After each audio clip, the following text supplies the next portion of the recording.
এই হচ্ছে পদ্মা নদীর নিচের অংশ, যেখানে পদ্মা নদীর পানি প্রবাহিত হচ্ছে। পানির স্রোত অত্যন্ত বেশি। এইমাত্র আমার হাতে স্পিড রয়েছে, যেটা খাওয়া প্রায় শেষ। স্পিডটা আমি নদীতে ফেলবো না, এটা নির্দিষ্ট একটা জায়গায় রেখে দেবো।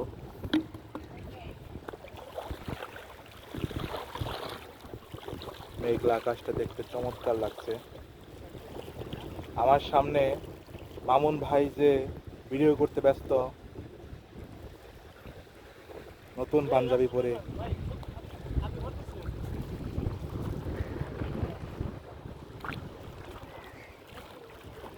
সামনে অসংখ্য মানুষ রয়েছে।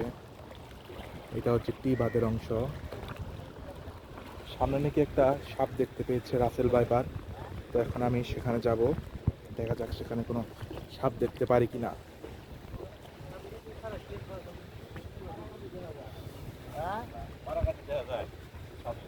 সাপ